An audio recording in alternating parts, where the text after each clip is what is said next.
রমজানের আগে আগামী ফেব্রুয়ারিতে নির্বাচন কমিশনকে নির্বাচন করার জন্য সরকার চিঠি দেবে বলে জানিয়েছেন প্রধান উপদেষ্টা ডক্টর মোহাম্মদ ইউনূস। মঙ্গলবার রাতে জাতির উদ্দেশ্যে দেওয়া ভাষণে একথা জানান তিনি। এ নিয়েই আমাদের কথার আজকের আয়োজন। আপনাদের সঙ্গে আছি আমি ওয়ালিউল সাকিব।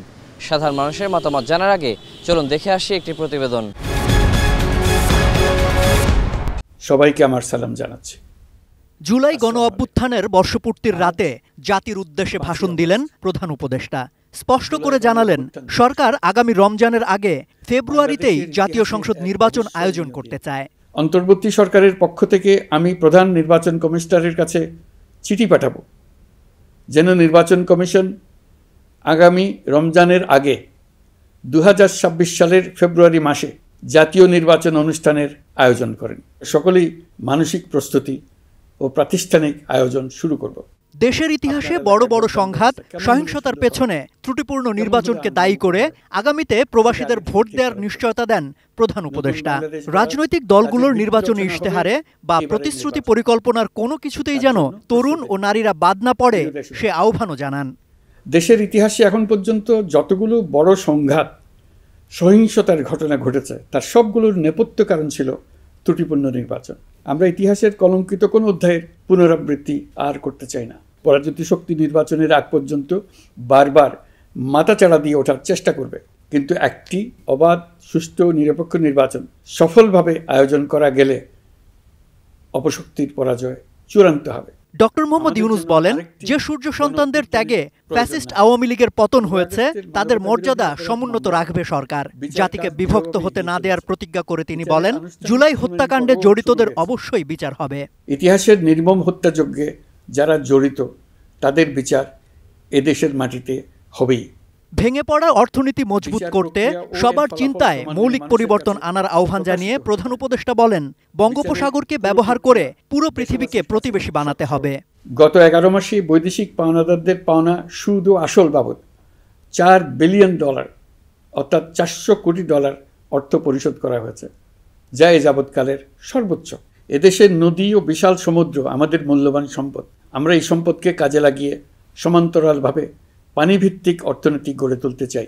প্রধান উপদেষ্টা বলেন, যে রাজনীতি পড়াশোনার পরিবেশ নষ্ট করে, তরুণদের জীবন ধ্বংস করে, সে রাজনীতি দিয়ে শিক্ষা প্রতিষ্ঠানগুলোকে কলুষিত হতে দেওয়া যাবে না। অন্তর্বর্তী সরকার প্রতিশ্রুতিবদ্ধ যে আমরা আর কখনো শিক্ষা প্রতিষ্ঠানগুলোকে এমন কোনো রাজনীতি দ্বারা কলুষিত হতে দেব না, যা পড়াশোনার পরিবেশ নষ্ট করে। নতুন বাংলাদেশ গড়ার বড় পরীক্ষা আগামী জাতীয় নির্বাচন।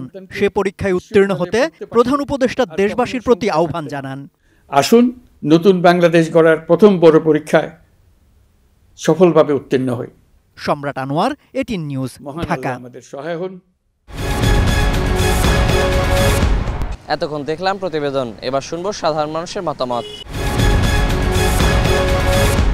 নির্বাচনের রোডম্যাপ ঘোষণা করছে, এটা দেশবাসীর জন্য অনেক ভালো হয়েছে এবং এটা দেশের অর্থনৈতিক যে পরিস্থিতি এবং রাজনৈতিক পরিস্থিতি, এটা উত্তরণের জন্য দেশকে অনেক দূর এগিয়ে নিয়ে যাবে এবং দেশের সাধারণ জনগণ মধ্যে আস্থা ফিরে আসবে এবং দেশের সব কিছু স্থিতিশীল অবস্থায় ফিরে আসবে। বাংলাদেশের গণতান্ত্রিক ব্যবস্থা ফিরিয়ে আনার জন্য, বাংলাদেশের গণমানুষের ভোটের যে অধিকার ফিরিয়ে দেওয়ার জন্য নির্বাচন একটি খুবই গুরুত্বপূর্ণ। আমাদের দেশের যে সর্বসার্বিক অবস্থা, বর্তমান এই অবস্থাকে আর উন্নত করার জন্য, মানুষের সরকারকে প্রতিনিধিত্ব করার জন্য নির্বাচন খুবই দরকার এই মুহূর্তে। এই সময়ে নির্বাচনটা খুবই জরুরি। হ্যাঁ, নির্বাচনটা যেহেতু উনি বলে দিয়েছেন, অলরেডি ঘোষণা করছেন, তো এটা দেশের জন্য, দেশের মানুষের জন্য, আমাদের জন্য, সবার জন্য ভালো হবে। নির্বাচন যদি হয়ে যায়, আশা করি আমরা দেশ একটা স্বাভাবিক পর্যায়ে চলে যাবে। ফেব্রুয়ারির একটা সময় নির্ধারণ করছে, এটা আমাদের জন্য ভালো হবে। তবে নির্বাচনটা রোজার আগে হলে সবচেয়ে ভালো হয়। কারণ হচ্ছে যে কোনো আইন, যেমন আমরা রিকশাওয়ালা একজন আরেকজনকে মানি না, গুরুত্ব দেই না, আর যখন একটা ইলেকশন হবে, একটা সরকারি দল আসবে, তখন মনে করেন একটা আইন একটু কড়াকড়ি হলে আমরা সবাই সচেতনভাবে চলতে পারবো। আমাদের কথায় বগুড়া থেকে সংযুক্ত হচ্ছি আমি, চপল সাহা। আপনারা জানেন, গতকাল জাতির উদ্দেশ্যে ভাষণে প্রধান উপদেষ্টা ডক্টর মোহাম্মদ ইউনূস বলেছেন যে রমজানের আগেই যাতে জাতীয় নির্বাচন অনুষ্ঠিত হতে পারে, সেজন্য তিনি নির্বাচন কমিশনারকে চিঠি দেবেন। এ ব্যাপারে আমরা কথা বলতে চাই বগুড়াবাসীর সাথে, তারা কি ভাবছেন এ নিয়ে।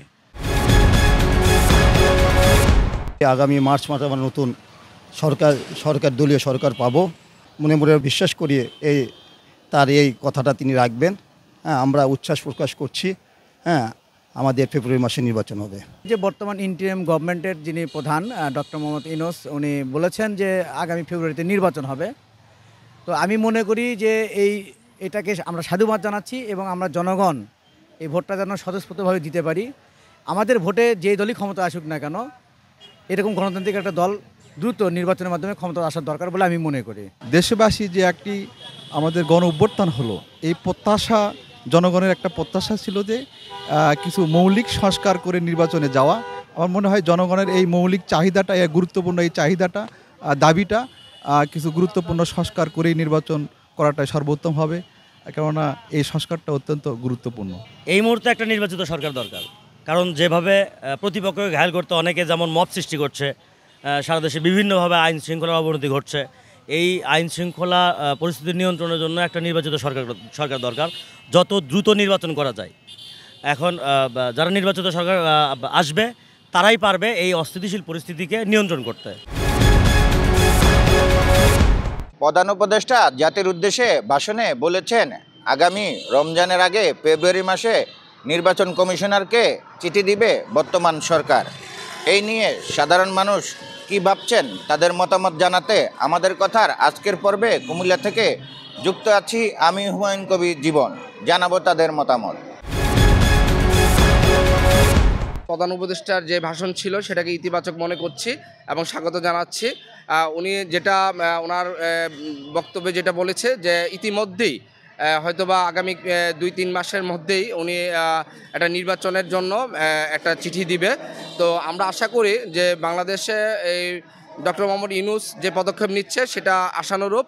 ফেব্রুয়ারি মাসে এবং রমজানের আগে নির্বাচন অনুষ্ঠিত হবে, আমরা সেই অপেক্ষা রইলাম। আমরা মনে করি যে একটি সুন্দর সুষ্ঠু নির্বাচন আমরা এই সরকারের অধীনেই আশা করি।